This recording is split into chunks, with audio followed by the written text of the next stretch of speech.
Good morning बच्चों, कैसे हैं आप लोग? बढ़िया, कुशल मंगल। तो भाई आज हम फाइनेंशियल मैनेजमेंट स्टार्ट कर रहे हैं और इसका फर्स्ट चैप्टर हम स्टार्ट करने जा रहे हैं, कॉस्ट ऑफ कैपिटल। इस चैप्टर को स्टार्ट करने से पहले मैं थोड़ा सा आपको बता दूं फाइनेंशियल मैनेजमेंट क्या चीज़ है, हम क्या पढ़ने वाले हैं इसमें और ये चैप्टर किस चीज़ से रिलेटेड है।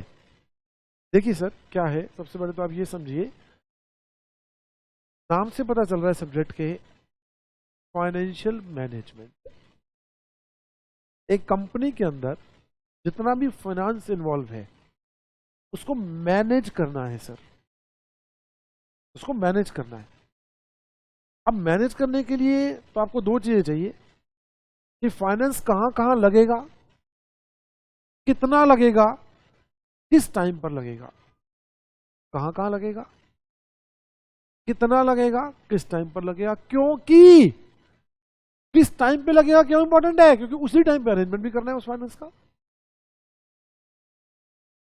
ठीक है ना? ठीक है, पूरा का पूरा फाइनेंस दो तीन चीजों के आसपास घूम रहा है।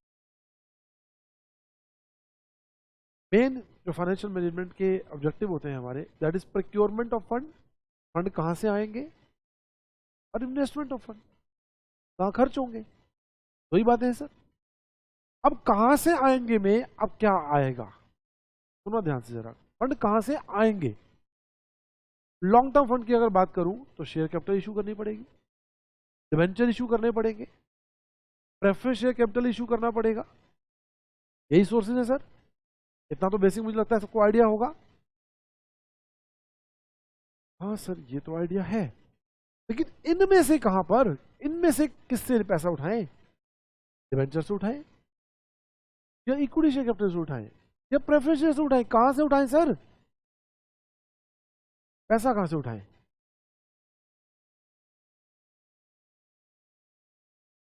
पैसा उठाएं कहां से। तो सर हम चैप्टर बढ़ने जा रहे हैं कॉस्ट ऑफ कैपिटल। सर ये कैपिटल का मतलब हमारे हिसाब से तो इक्विटी शेयर कैपिटल और प्रेफरेंस शेयर कैपिटल होगा, क्योंकि वर्ड यूज है कैपिटल। नहीं बेटे नहीं, मैं आपको बता दूं, फर्स्ट डे बता दूं, फाइनेंशियल मैनेजमेंट के अंदर कैपिटल का मतलब शेयर कैपिटल से नहीं है। कैपिटल का मतलब है, कैपिटल का मतलब है जिन जिन सोर्सेस से पैसा उठाया वो सारा कैपिटल है। चाहे लॉन्ग टर्म लोन लिए, चाहे डिबेंचर से उठाया, चाहे इक्विटी से उठाया, चाहे प्रेफरेंस से उठाया, ऑल आर कैपिटल। सब कुछ कैपिटल है। नाम पर मत जाना प्रेफरेंस शेयर कैपिटल, वहां वर्ड तो है कैपिटल, लेकिन फाइनेंशियल मैनेजमेंट के लिए ये तो कैपिटल है ही, डिबेंचर भी कैपिटल है। पूरी फाइनेंशियल मैनेजमेंट के लिए ध्यान रखना, डिबेंचर भी कैपिटल है, लॉन्ग टर्म लोन भी कैपिटल है। कैपिटल का मतलब कितना फंड कहां से उठाया, यूटिलाइज बाद में बताऊंगा कहां करेंगे, वो बात के अलग चैप्टर से। पहले तो उठा तो लो, और उठाओगे किससे, जिसकी कॉस्ट ज्यादा होगी या कम होगी, कम होगी शायद, और अदर कारण, अदर भी रीजन हो सकते हैं कुछ। इसलिए फर्स्ट चैप्टर हम क्या पढ़ने जा रहे हैं, cost of capital, debenture, long term loan, even retain earning, ये सब शामिल है। जहां से पैसा उठा सकते हो। बैलेंस शीट बनती है सर आपकी, बैलेंस शीट बनती है, यहाँ होते हैं ना लॉन्ग टर्म चीजें, equity, preference, debenture, retain earning, earning तो होती है ना आपकी रिटेन अर्निंग, सारे के सारे फंड आप इस्तेमाल करते हो इस तरह। प्लांट एंड मशीनरी, कुछ वर्किंग कैपिटल में पैसा फंसाते हो। हम पता है क्या क्या पढ़ेंगे, लायबिलिटी साइड कहाँ कहाँ से उठाओगे, एसेट साइड कहाँ कहाँ यूटिलाइज करो। यही है फाइनेंशियल मैनेजमेंट। राइट टाइम पे उठाओ जब हमें जरूरत है। फंड क्या पहले उठा के बैठ जाऊं, कॉस्ट नहीं है, मुझे पैसे की जरूरत 2 महीने बाद है, बैंक से आज उठा लूं, 2 महीने का इंटरेस्ट कौन देगा भैया। ठीक है, तो वो सब चीजें हम स्टडी करेंगे। जैसे फर्स्ट चैप्टर आज डिस्कस कर रहा हूं, कॉस्ट ऑफ कैपिटल, या मैं दूसरे शब्दों में कहूं cost of debenture, cost of long term loan, cost of bond, cost of retain earning, cost of equity share capital, cost of preference share. तो लिखना स्टार्ट कीजिए, कैपिटल इंक्लूड्स। सबसे पहले लिखिए कैपिटल में शामिल है।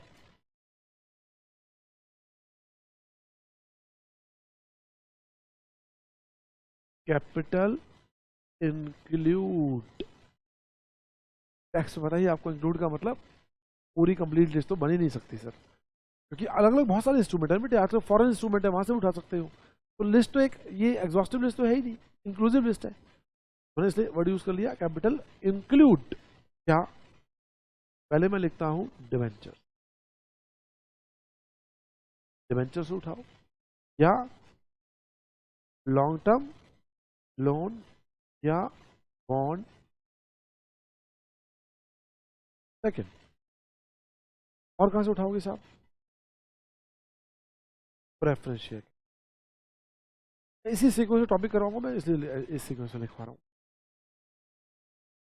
और किससे उठाओगे साहब, इक्विटी शेयर कैपिटल।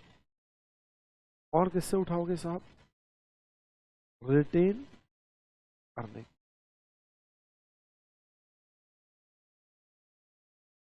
इंस्टीट्यूट के मॉड्यूल में इन्हीं चार पर चर्चा की गई, तो मैं इन्हीं के बारे में बात करूंगा। राइट बेटे, इन चारों एस्पेक्ट के बारे में हर तरीके से बात होगी, और दिमाग में स्टार्ट करते ही रखना, मुझे इनकी सबकी कॉस्ट में कंपेयर करना। इसकी कॉस्ट कम होगी, शायद मैं उसमें दिमाग लगाऊंगा कि यहां से पैसा उठा लूं। यार मुझे आपसे पैसा चाहिए, देखो सिंपल सी बात समझो, एक देसी भाषा में मुझे लोन चाहिए, ठीक है। मैं गया वर्षा, हर्षा, हर्षा के पास। मैंने कहा हर्षा जी लोन दोगे, हाँ ले लो सर लोन ले लो। मैंने कहा विश्वास है मुझ पर, कहते हाँ विश्वास तो है। मैंने कितने % पे दोगे, कैसे 15% ब्याज लूंगी सर। चलो मिलता हूँ कल आकर। अनन्या के पास गया, अनन्या जी लोन दोगे, हाँ कितने % पे, 14% पर। चलो मैं गया वंशिका के पास, कितने % पे लोन दोगे, इन्होंने कहा 10% पे ले लो सर। ये सेट है मामला। जैसी वंशिका ने 10% कहा, मैंने डन कर दिया मामला। अब मैं क्या कर रहा हूँ यार, मैं कंपेयर कर रहा हूँ, ठीक है। अब बस जो मैंने आपको कहा ना, हर्षा और अनन्या और, है ना, ठीक है। तो इन सबका मैं क्या कर रहा हूँ, कंपेयर कर रहा हूँ। जहां पे इनकी बजाय मैं debenture, preference share capital, equity, इन सबको कंपेयर कर रहा हूँ, और फिर लास्ट में ना एक कंबाइंड कॉस्ट में निकालूंगा, मेरी ओवरऑल कॉस्ट ऑफ कैपिटल क्या पड़ी, कि मैंने तो हर सोर्स से पैसा उठाया होगा कुछ कुछ, ठीक है। तो ओवरऑल कॉस्ट ऑफ कैपिटल क्या पड़ी, तो लेकिन ओवरऑल निकालने के लिए पहले इंडिविजुअल तो निकालना सीख लें। तो हेडिंग डालिए कॉस्ट ऑफ डिबेंचर।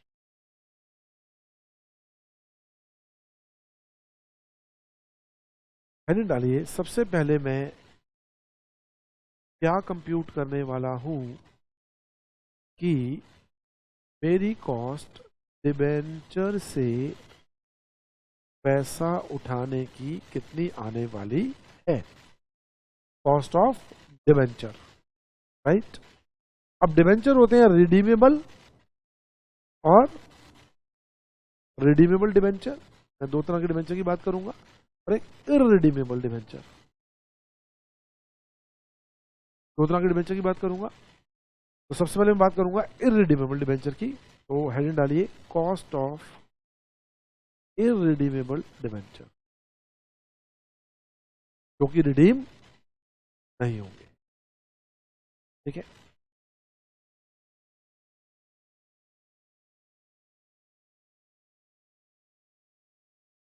तो लिखिए के डी इज इक्वल टू के डी, के नीचे है, मतलब ये साथ नहीं है, ठीक है ना, बेस में है ये। के डी इज इक्वल टू आई, दिमाग अभी कुछ नहीं लगाना, -t अपॉन में NP इंटू 100। बस माइंड में रखिएगा, इस दुनिया में कोई फॉर्मूला नाम की चीज नहीं होती। I1 minus T upon NP net proceed into 100। ठीक है सर। अब ये है क्या क्या, मैंने कहा लिखो, AD is equal to cost of debenture,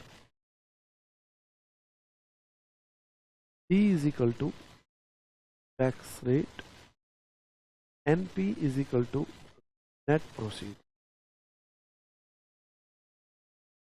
net proceeds.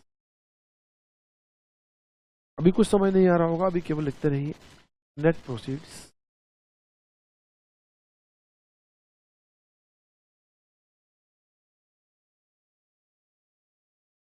Next है आपका नेट प्रोसीड, क्या होगा, is equal to issue price, आप पूरा लिखेंगे, issue price minus brokerage minus brokerage. ठीक है, is it clear?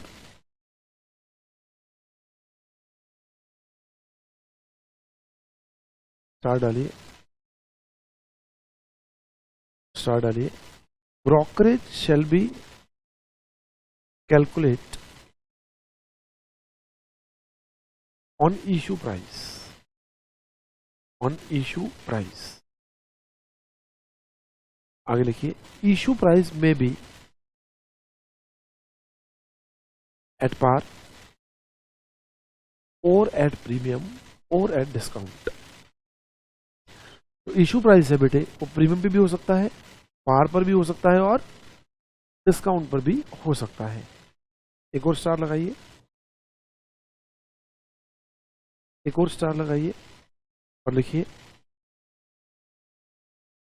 Interest shell be calculate on face value of debenture. Interest हमेशा किस पे कैलकुलेट होगा, फेस वैल्यू पर।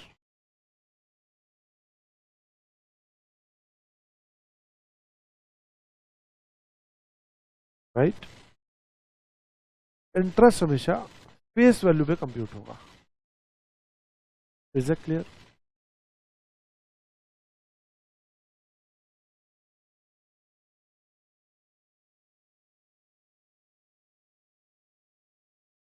चलिए सर,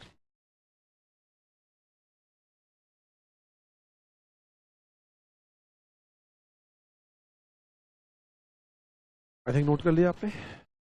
भूल जाइए सर, कुछ आपने नोट किया, कुछ मैंने लिखवाया। अब करते हैं अपने काम की बात, है ना। फॉर्मूला फॉर्मूला भूल जाइए, अब सिंपल सी बात की बात करते हैं। सर देखिए, ऐसा है, मैं हूं कंपनी,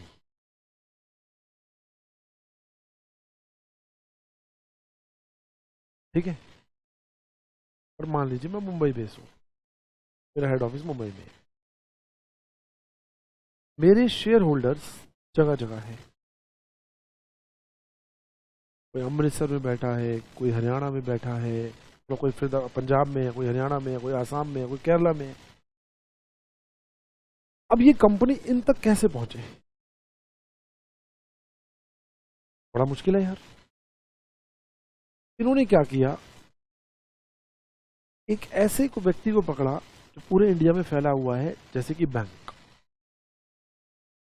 या इसी तरह के फाइनेंशियल इंस्टीट्यूशन। उनको कहा, भाई देखो, आप तो हरियाणा में भी हो, आप पंजाब में भी बैठे हो, तो आप क्या करो, हम आपको अपनी कंपनी के शेयर देंगे या डिवेंचर देंगे, आप इनको हमारे बिहाफ पर इन लोगों को बेचो। मतलब ये आपके बैंक आएंगे या आपके इंस्टीट्यूशन में आएंगे और आप इनको बेचो। इसने कहा, मैं क्यों बेचूं, मुझे क्या फायदा,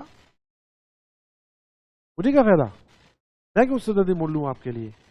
कहते कोई बात नहीं, आप हमसे क्या ले लो, ब्रोकरेज, आप हमसे ब्रोकरेज ले लो। प्रैक्टिकली यही होता है। ठीक है साहब, आप हमसे ब्रोकरेज ले लो। इसने कहा ठीक है, मैं आपसे ब्रोकरेज ले लूंगा।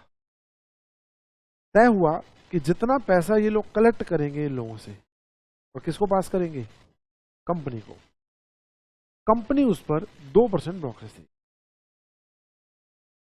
इन लोगों को, ब्रोकर्स को, राइट। ये 2% इनसे ले लेंगे।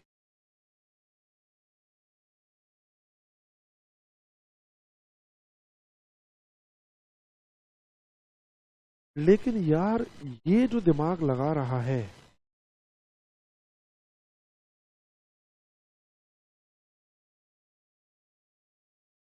इसके पॉइंट ऑफ व्यू सोचो, क्योंकि देखो हम कॉस्ट ऑफ कैपिटल इसके लिए निकाल रहे हैं, ये सब ठीक है, बीच में ब्रोकर आ गया, ये आपके डिबेंचर होल्डर आ गए, वो सब ठीक है, लेकिन कॉस्ट ऑफ कैपिटल जो निकल रही है ना, वो हम जो चैप्टर कर रहे हैं वो इसके पॉइंट ऑफ व्यू से कर रहे हैं। कंपनी के कॉस्ट ऑफ कैपिटल वही निकाल रही है। इसके तो दो ही कॉन्सेप्ट है साहब कॉस्ट ऑफ कैपिटल निकालते हुए, सीधा सीधा फंडा है इसका तो फाइनेंस का। मैं यानी कंपनी कितना पैसा यूज कर रही हूं, यूज, और उसके बदले मुझे पर एनम क्या देना पड़ रहा है, मैं उसको डिवाइड करके निकालूंगा। इसका तो सीधा सीधा खत्म। ये कुछ और जानती ही नहीं है, जानना चाहिए भी नहीं सर, कॉन्सेप्ट ही यही बनता है। कंपनी क्या बोल रही है, भाई देखो ऐसा है, बीच में ब्रोकर आया, फिर डिवेंचर होल्डर आया, व्हाटएवर कोई भी आया, मैं तो केवल एक बात जानती हूं, मैं कितना पैसा इस्तेमाल कर रही हूं। कंपनी बोल रही है मैं कितना पैसा इस्तेमाल कर रही हूं दूसरे लोगों का, और उसके बदले मुझे हर साल क्या देना पड़ रहा है। तो एक आम आदमी ऐसे ही निकालता है। जैसे मान लो मैं अपने गांव के लाला जी से उधार लेने गया 1 लाख रुपए, लाला जी ने कहा भाई देखो मैं तो 5% ब्याज लूंगा, ठीक है, मेरा मुद्दा क्या है, 1 लाख में यूज करूंगा लाला जी के, उसके बदले 5% यानी कि 5,000 रुपए दूंगा ब्याज के, माई कॉस्ट विल बी 5%, खत्म। इतनी सी बात है। सेम यहां भी इतनी सी बात है, थोड़ा सा अननेसेसरी टेक्निकल है बस। बात यही है कितना पैसा यूज कर रहा हूं मैं और उसके बदले में कितना पे कर रहा हूं, दैट्स ऑल। माइंड सेट कर लो, इससे ज्यादा कुछ नहीं है कॉस्ट ऑफ कैपिटल में, बिल्कुल माइंड सेट कर लो। अब इस्तेमाल कितना कर रहा हूं वो निकालना है, दे कितना रहा हूं वो भी निकालना है। लाला जी वाले में दिक्कत नहीं थी, वहां कोई ब्रोकर नहीं बैठा हुआ था बीच में, यहां ब्रोकर बैठा हुआ है, फालतू की आफत मची हुई है बस। ठीक है, ठीक है सर। क्या हुआ साहब, डिबेंचर होल्डर ने, एक बार मैं बात कर रहा हूं एट पार पे डिबेंचर इशू, एट पार मतलब 100 रुपए का तो 100 रुपए फेस वैल्यू, 100 रुपए में इशू, ठीक है। इन लोगों ने कंपनी के नाम के 100 रुपए बैंक को दे दिए या फाइनेंशियल इंस्टीट्यूशन को दे दिए, ब्रोकर को दे दिए। ब्रोकर समझदार है, कहता बाद में कौन चक्कर में पड़ेगा, मैं तो अपने 2 रुपए काटता हूं, उठाकर 98 कंपनी को दे देता हूं, राइट। बोलो जी, सही कह रहा हूं मैं 98 कंपनी को दे देता हूं। और ये डिबेंचर है 10% वाले, 10% वाले। अब मुझे बताओ, क्या डिबेंचर होल्डर को इस बात से मतलब है कि इसके पास 98 गए, उसे तो 100 रुपए दिए कंपनी के नाम के, वो नहीं जानता बीच में क्या गोलचाल हो रहा है, उसे 100 रुपए दे दिए, उसको ब्याज चाहिए भैया 10 रुपए,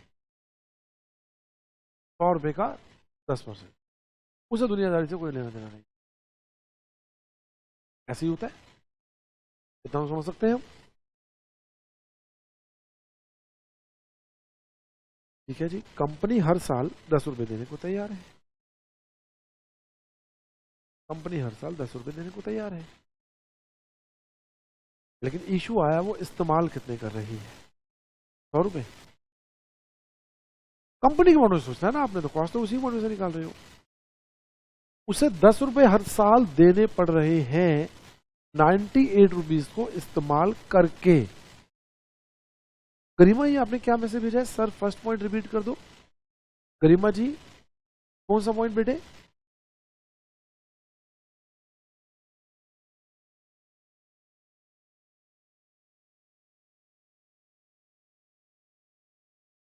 ऑब्जेक्टिव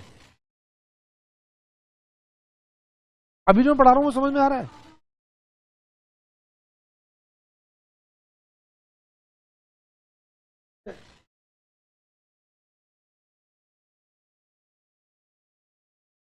अच्छा, वो स्टार्टिंग का रह गया, लेट ज्वाइन किया हुआ है ना, सैंडविच खा रहे होगे।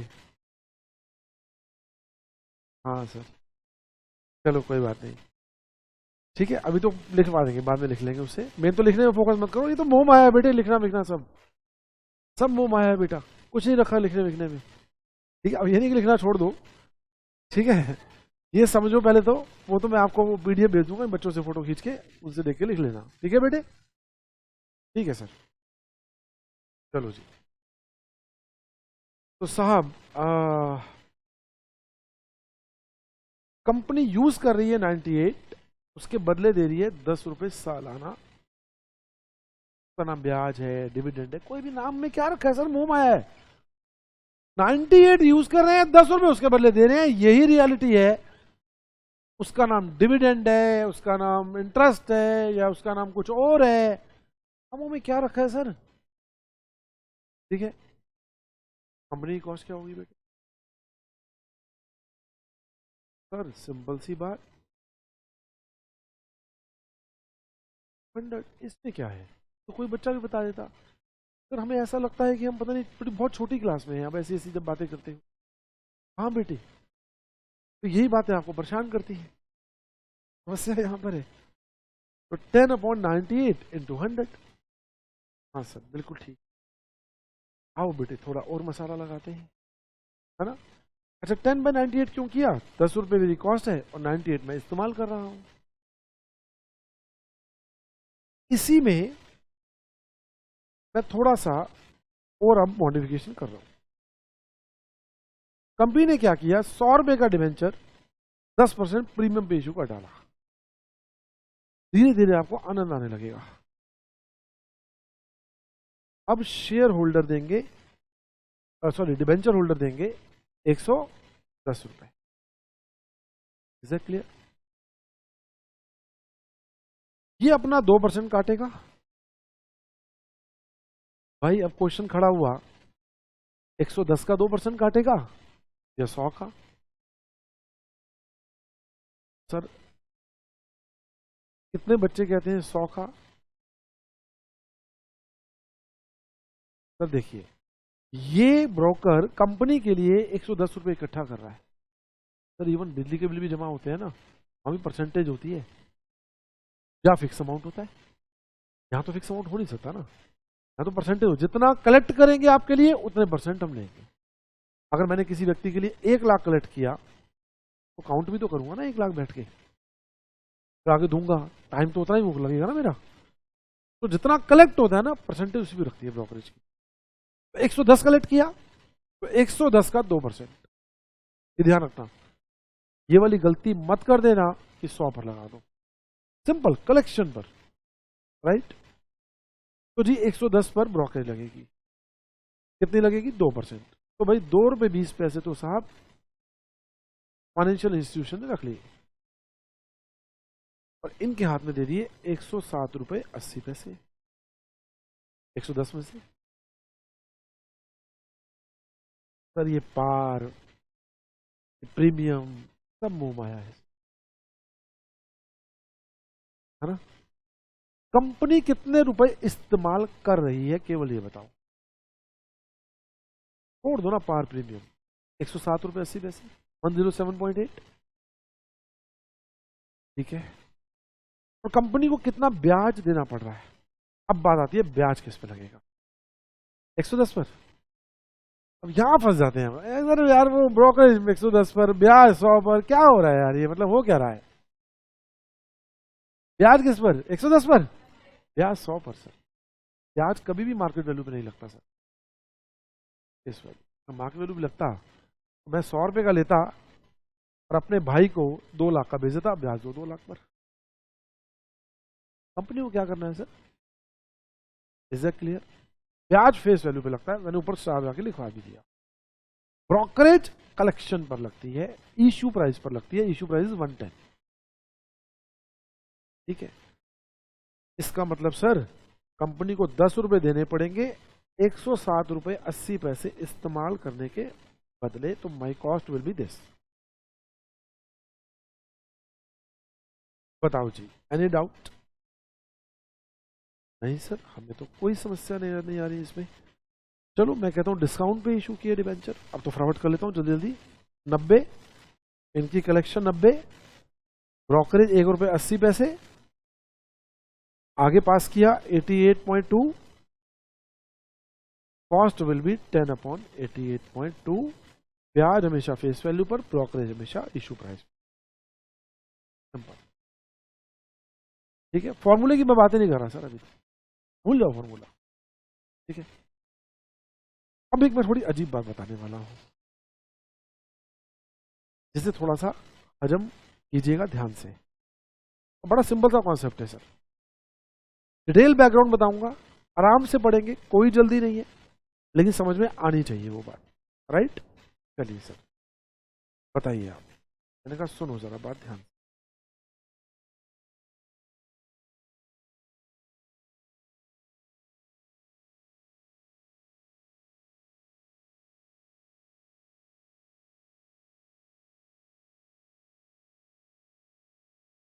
सर है क्या,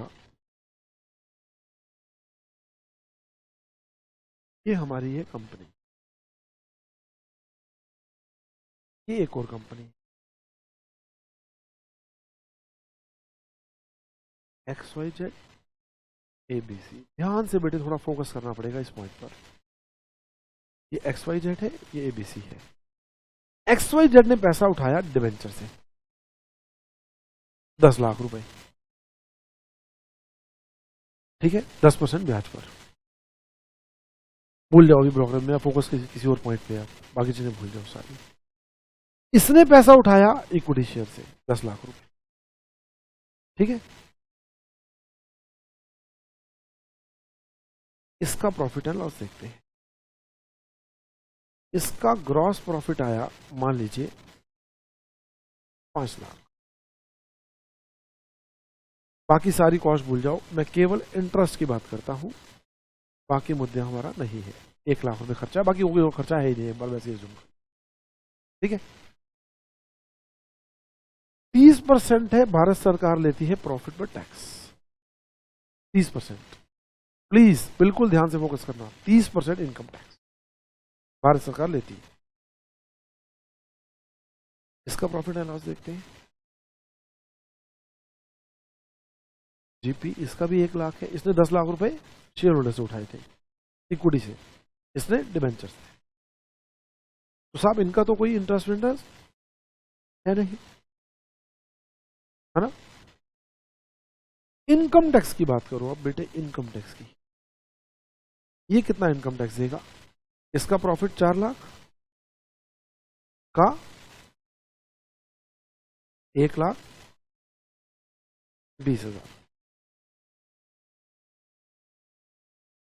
to net profit 2,80,000। Calculation check करते रहना। इसका जीपी 5 लाख, सेम जीपी है उसका भी, इंटरेस्ट 0, इनकम टैक्स कितना बेटे। इनकम टैक्स वाले डिविडेंड देने के खर्चे को खर्चा नहीं मानते, वो कहते हैं नहीं जी नहीं, वो खर्चा नहीं है, वो तो प्रॉफिट का डिस्ट्रीब्यूशन है, व्हिच इज राइट।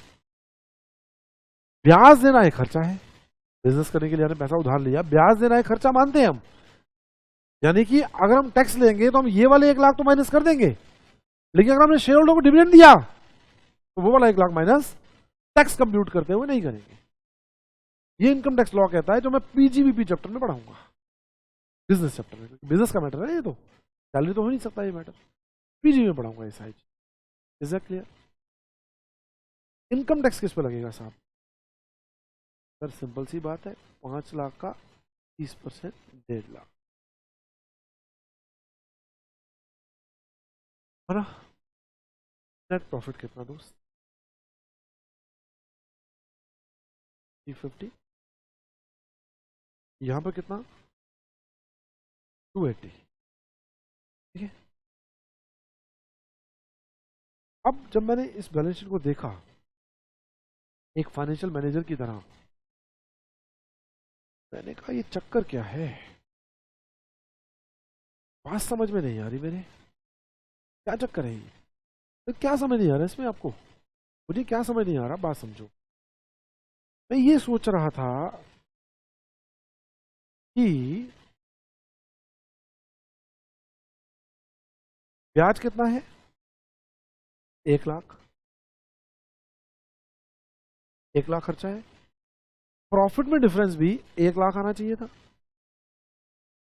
क्योंकि अगर मैंने यहां पे एडिशनल खर्चा 1 लाख बुक किया तो प्रॉफिट 1 लाख कम होना चाहिए था, लेकिन इसके कंपैरिजन में प्रॉफिट कितना कम है, यहाँ 280 है, यहाँ 350 है, प्रॉफिट में डिफरेंस आया 70,000। अब एज ए फाइनेंशियल मैनेजर मैं सोच रहा हूं यार, कॉस्ट तो इंटरेस्ट की 1 लाख है, प्रॉफिट केवल 70,000 कम हो रहा है, बात समझ में नहीं आ रही मुझे, क्या चक्कर है ये, है ना, समझ नहीं आ रही यार बात, ऐसा क्यों है यार, ऐसा हो क्या रहा है, क्या हो क्या रहा है ये, 70,000 रुपये प्रॉफिट कम हो रहा है, इंटरेस्ट का खर्चा 1 लाख है, अगर इनकम टैक्स भूल जाऊं डायरेक्ट 1 लाख का फर्क आ जाएगा प्रॉफिट में।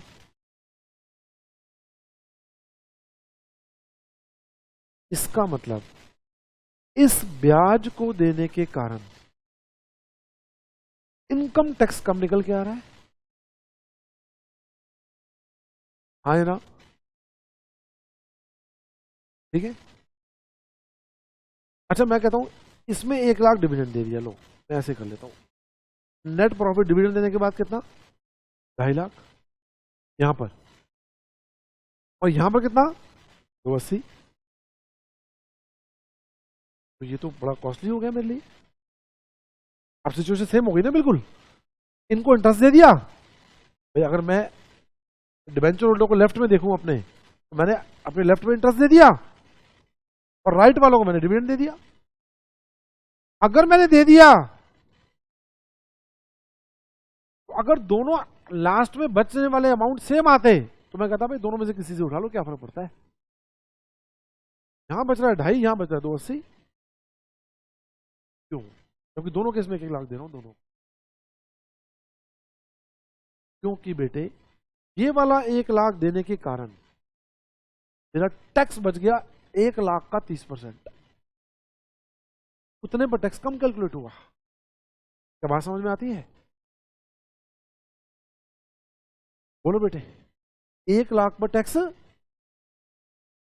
कम हो गया,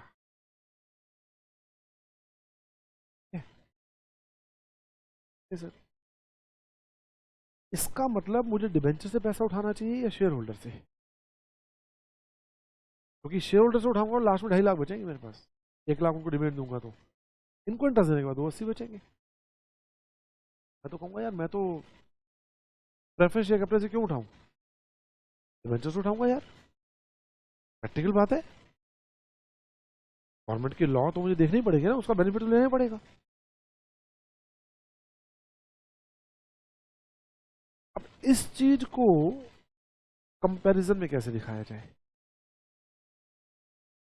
इसका मतलब टैक्स का इफेक्ट तो कहीं ना कहीं आएगा, इंटरेस्ट पर टैक्स बचता है, इंटरेस्ट देने पर टैक्स सेव होता है 30%, अगर टैक्स का रेट 30% है, कुछ और है तो कुछ उतना बचेगा, है ना, तो जब मैं किसी को 10 रुपए दे रहा हूं तो my effective cost will be 7 rupees.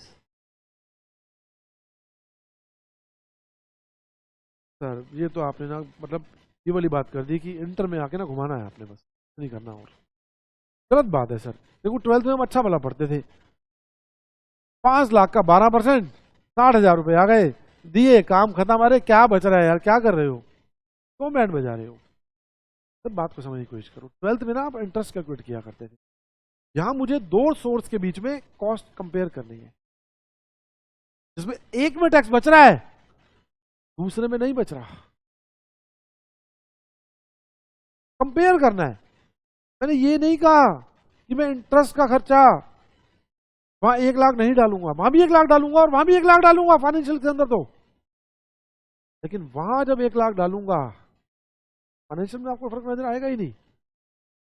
लेकिन जब वहां 1 लाख डालूंगा डिवेंचर वाले केस में, वहां इनकम टैक्स कम निकल के आएगा, भारत सरकार एक तरह से मुझे 30,000 रुपये वापस कर देगी, बेटा तूने 1 लाख उसको पे किए 30 हम चले जा, इनडायरेक्टली मैं सिंपल भाषा में कहूँ, वहां नहीं करेगी। फाइनेंशियल में दिक्कत नहीं थी, वहां तो सीधा सीधा 10 लाख का 10% 1 लाख रुपए खर्चे में डालने थे, बात खत्म। इतना तो दिमाग नहीं चलाया हमने कभी कि टैक्स कंप्यूट करते वक्त वो मिलेगा। यहाँ कंपेयर करना है सर दो को, कारण ये है, कारण और कोई नहीं है।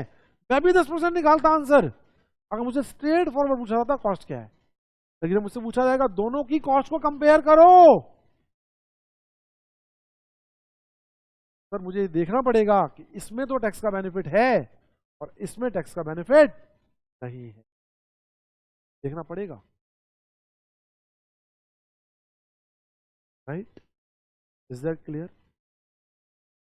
अब मैंने सोचा इंटरेस्ट के केस में टैक्स का बेनिफिट भी है, मैंने क्या किया, मैंने कहा मैं देता हूं 10 रुपए, यूज करता हूं 100 रुपए, लेकिन जैसे ही मैं डिवेंचर होल्डर को ये 10 रुपए देता हूं, भारत सरकार मुझे 30% वापस कर देती है, टैक्स बेनिफिट दे देती है। माई इफेक्टिव कॉस्ट विल बी 70%। 70% निकालना तो 1 माइनस 0.3 कर दूं भाई, 1 रुपए में 30 पैसे का बेनिफिट मिल गया, माई इफेक्टिव कॉस्ट विल बी 70 पैसा, तो 10 रुपीज का 70%, 7 रुपए इंटू 100।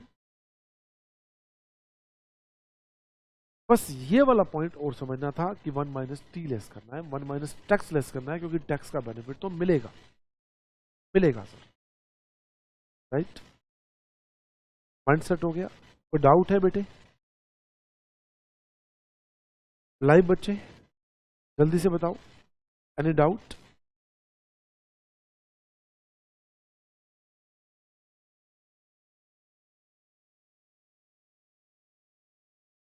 नो सर,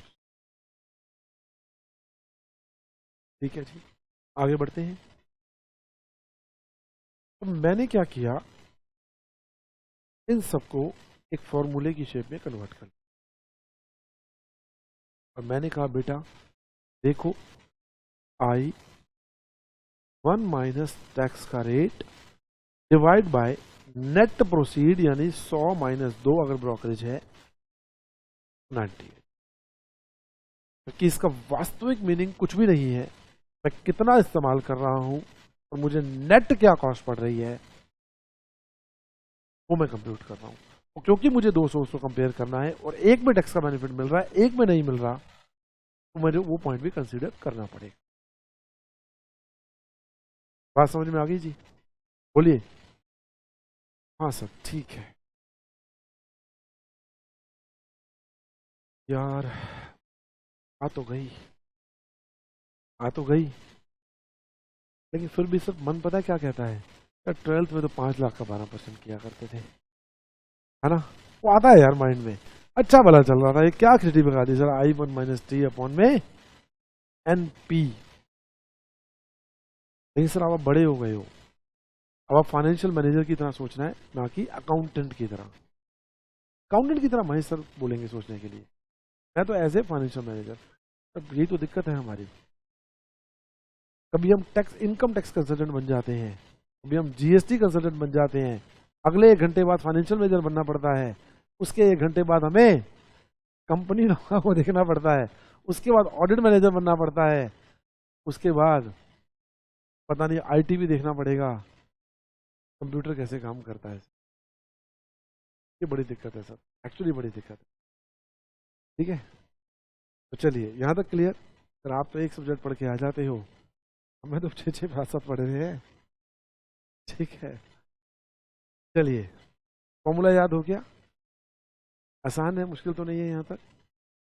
चलिए आइए अब मैं करता हूँ आगे फर्दर चर्चा कॉस्ट ऑफ रिडीमेबल डिवेंचर, फिर मैं दोनों के क्वेश्चन करवा दूंगा। ठीक है, फिर हम मतलब लास्ट ही मान के चलो, ज़्यादा लंबा चौड़ा टॉपिक नहीं होगा। मैंने आपको बोला कि F1 की क्लास में बहुत ज़्यादा लूंगा भी नहीं, ठीक है ना। वैल्यू डालिए, sorry, cost of redeemable debenture, KD is equal to I 1 minus T plus, ये बीच में लगा देना ब्रैकेट, ये ना, ये बीच में लिख लेना, आप ही गलत लिखते हो सर, हम तो ठीक ही लिखते हैं। 1 minus T plus RV minus NP upon में N divide by RV plus NP divide by 2। लो जी सर, और एक और आफत आ गई, बड़ी मुश्किल से तो उसको हजम किया था। ये और आ गया RV माइनस NP अपॉन में N। सर इंस्टीट्यूट है, कहीं नहीं छोड़ता, क्या करें।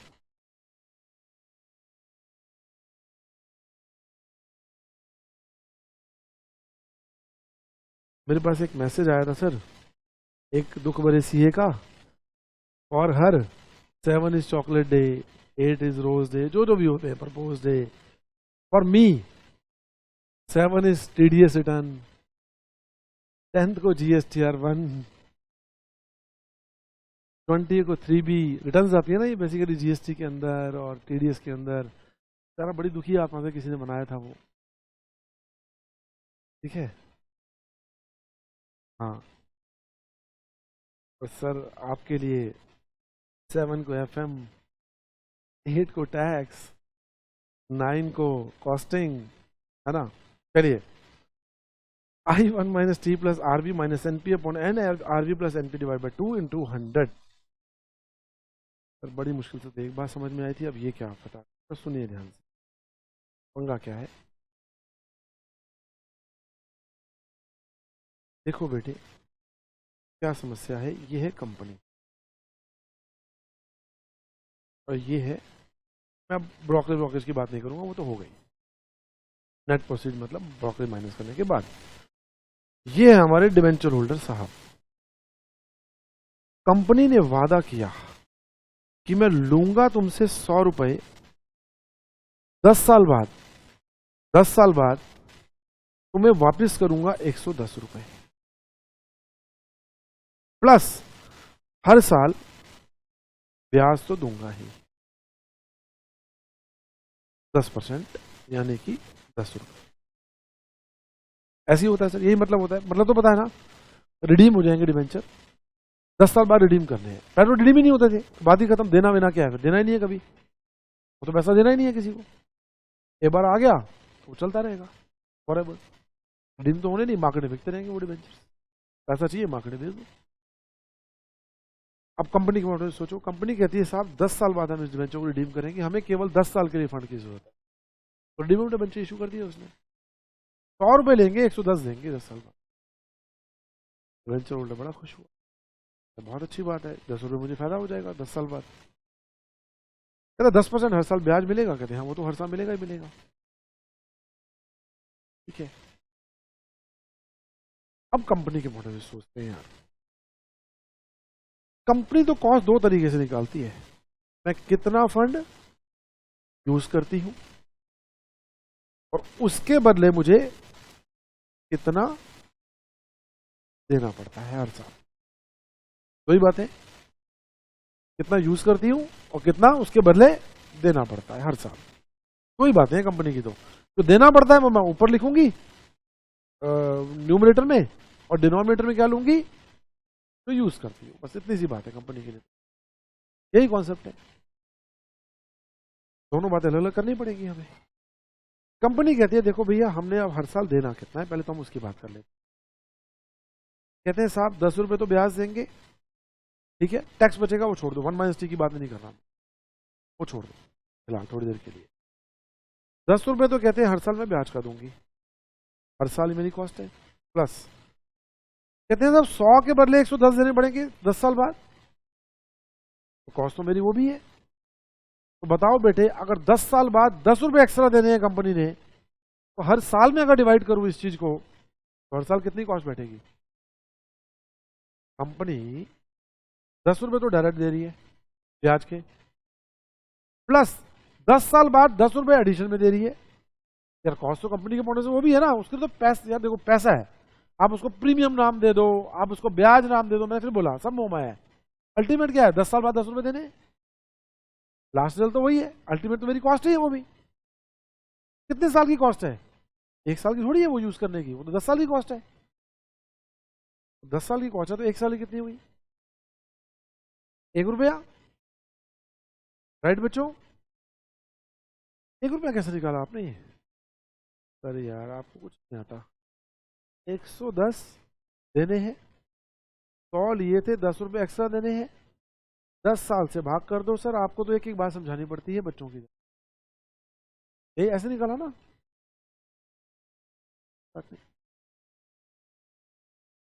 यहां तक क्लियर। ये तो सर कंपनी को देना पड़ रहा है। अब अगला मुद्दा आया, नीचे क्या आएगा डिनोमिनेटर में, वो तो यूज आता है। आओ देखिए सर कंपनी कितना पैसा यूज कर रही है, देना तो इतना पड़ रहा है, इसमें तो कोई डाउट नहीं है। हाँ इसमें 1 - T हो जाएगा, वो अलग मुद्दा है, मैं उसकी बात ही नहीं कर रहा अभी तो। अब यूज कितना कर रही है साहब कंपनी,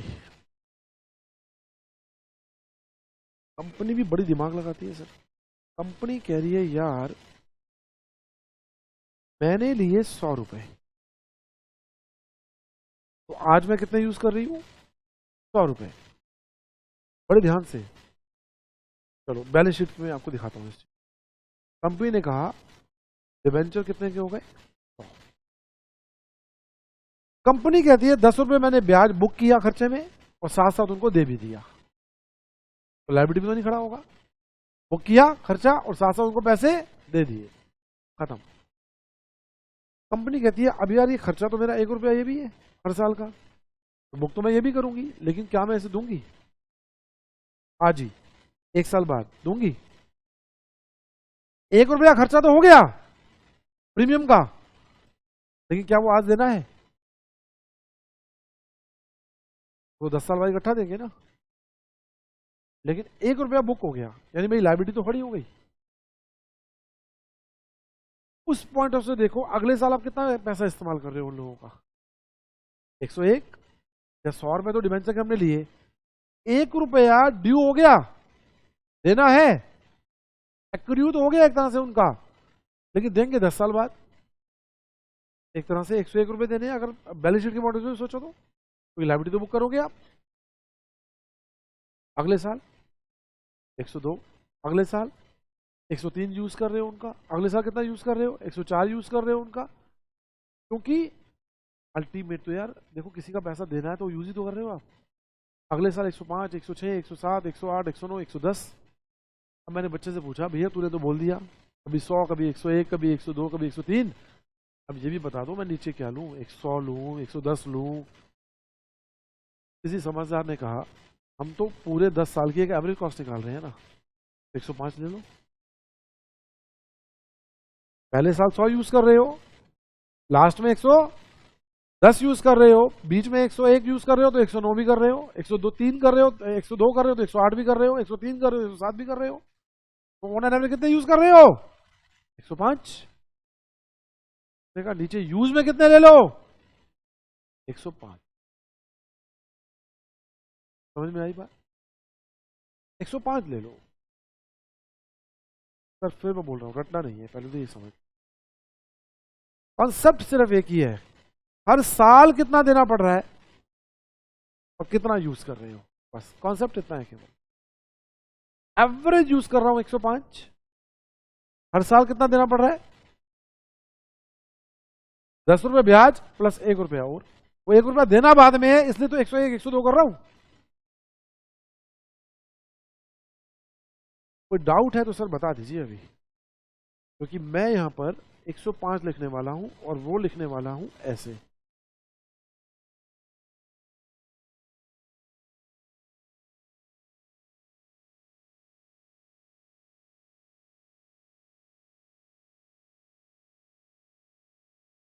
टू टू 100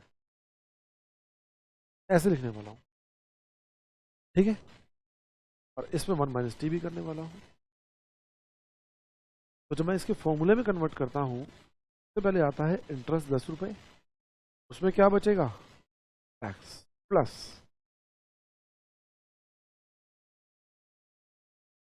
110 देने हैं, 100 रुपये लिए। ऐसा भी हो सकता है 90 देने हो, रिडीम डिस्काउंट पे करूँ तो 90 माइनस 100 हो जाएगा, उल्टा बच जाएगा ना 1 रुपया हर साल, तो रिवर्स हो जाएगी पोजीशन।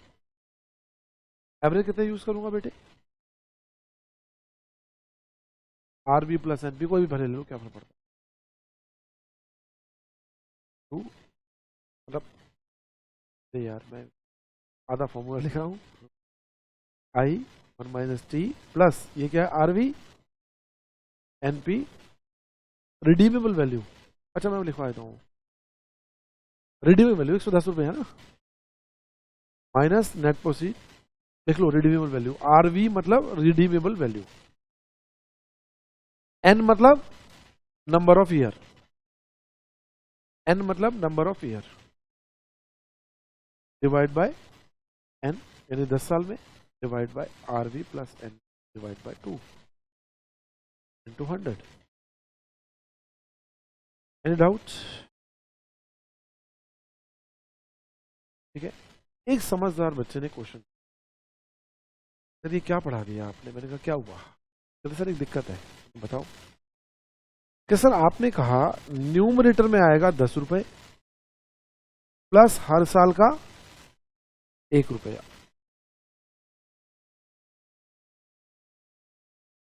हर साल का 1 रुपया, तो your cost will B 11 rupees.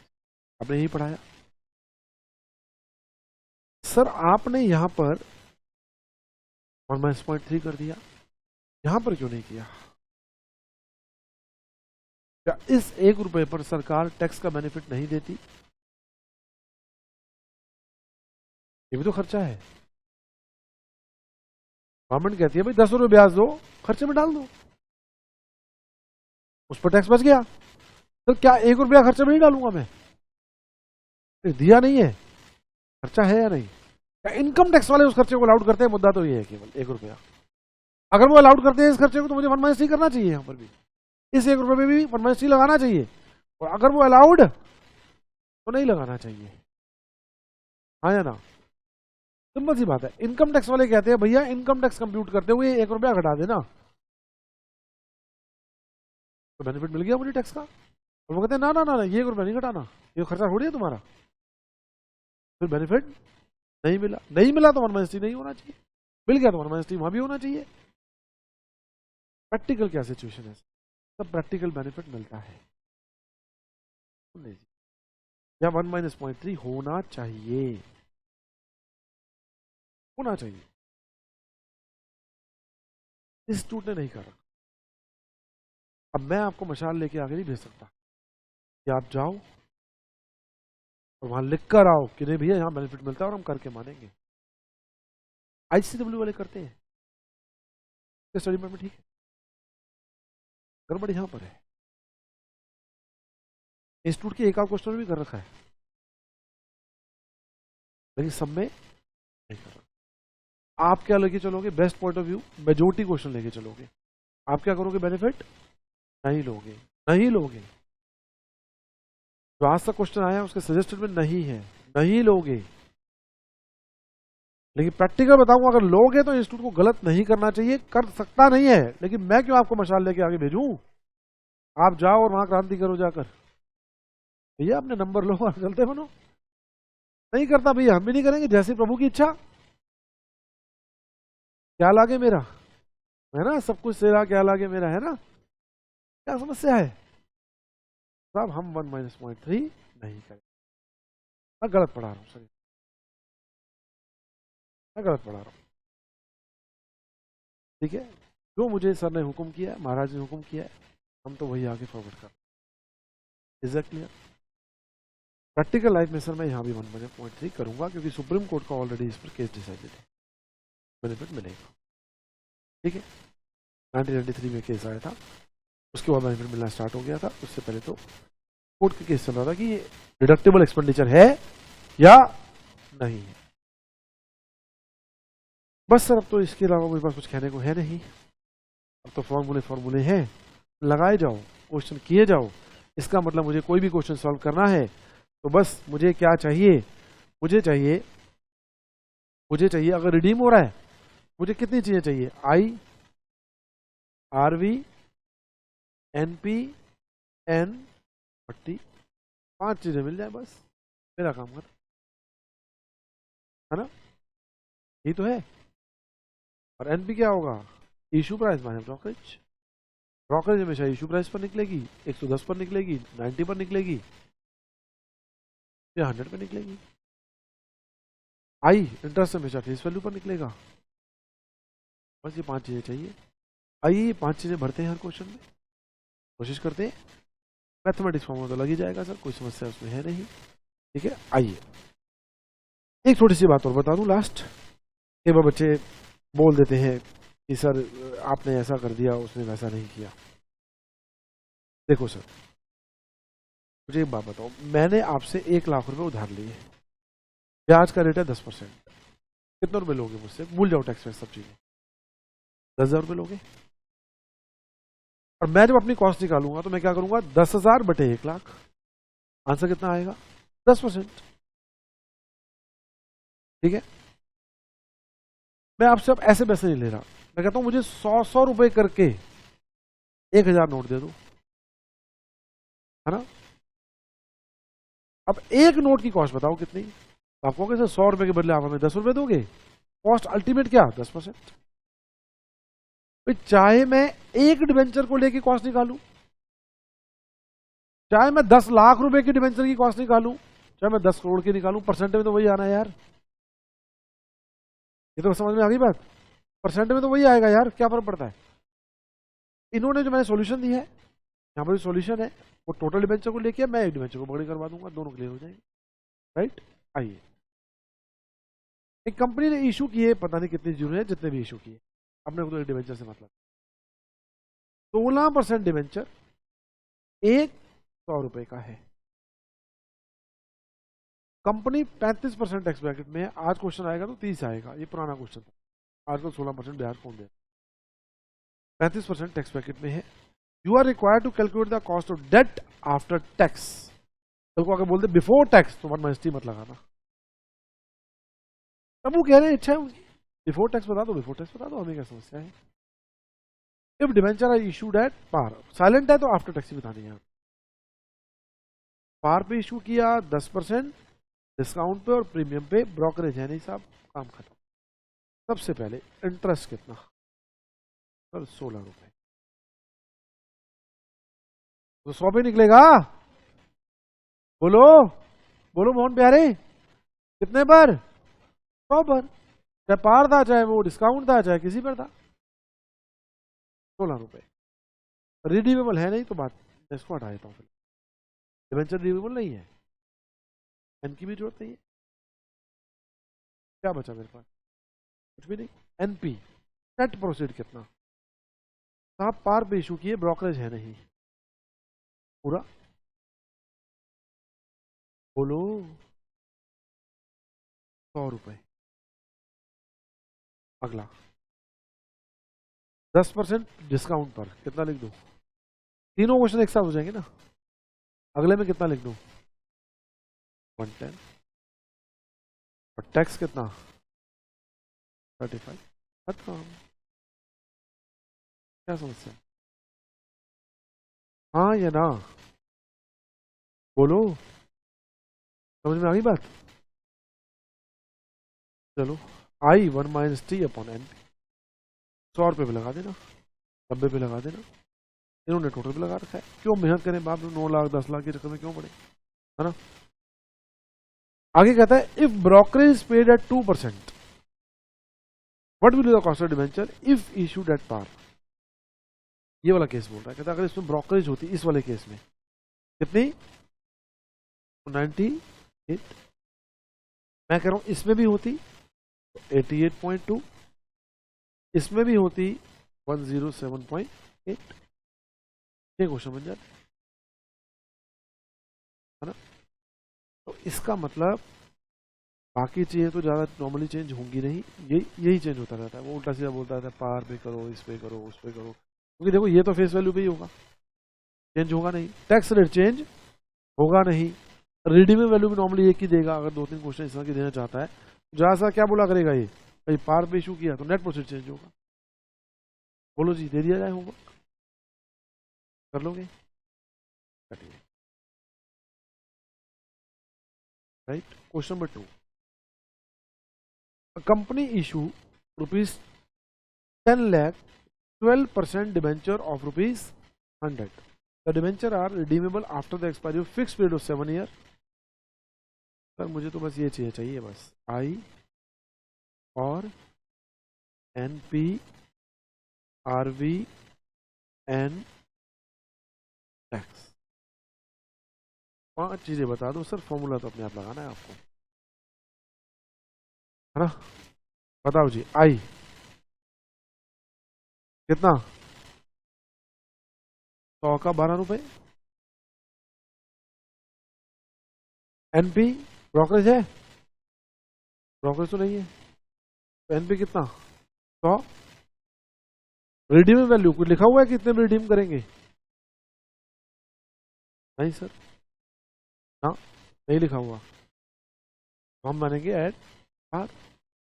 Eight par best assumption, ये भी लिख लो कि अगर रिडीमिंग वैल्यू के बारे में ना लिखा हो तो एट पार मानेंगे, वहां लिख लो कहीं पर, कॉन्सेप्ट लिखा हुआ है ना आपने।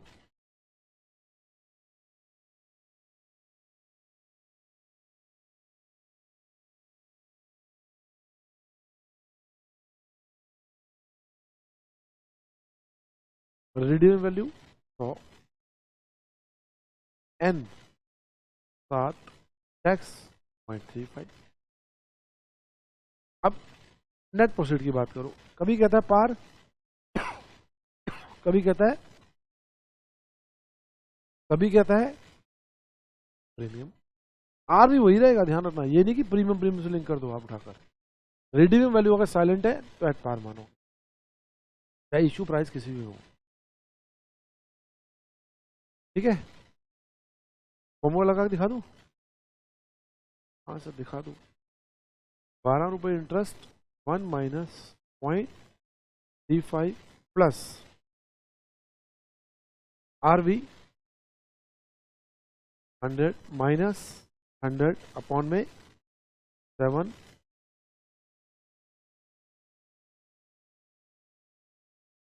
यहाँ 7 मत कर देना, यहाँ 2 है भाई, एवरेज है, तो उठा के वो 7 कॉपी कर दो, चलो, है ना? बस खत्म सर, डन। और जहां पर मिनिमम वैल्यू सॉरी वो है 100 की जगह क्या 110, वहां पे माइनस में भी आ सकते हैं कुछ, है ना? अच्छा और भी कह रहे हैं क्या क्वेश्चन? अच्छा कहता है अगर ब्रोकरेज जो 2%, what will be the cost of debenture if he issued at par. कोई बात नहीं, इसको उठाकर 98, बस, और तो कुछ नहीं। बी क्वेश्चन अलग है, ये आपका होमवर्क है, ये तो पूरा ही क्वेश्चन नया है, ये तो पूरा ही नया है ना? तो बेटे क्वेश्चन नंबर 3 भी आपका होमवर्क है, 3 क्वेश्चन आपका होमवर्क है, आपका घर पे मन लगा रहेगा, पहले 3 क्वेश्चन आपके होमवर्क है। Okay, tata, bye bye, thank you.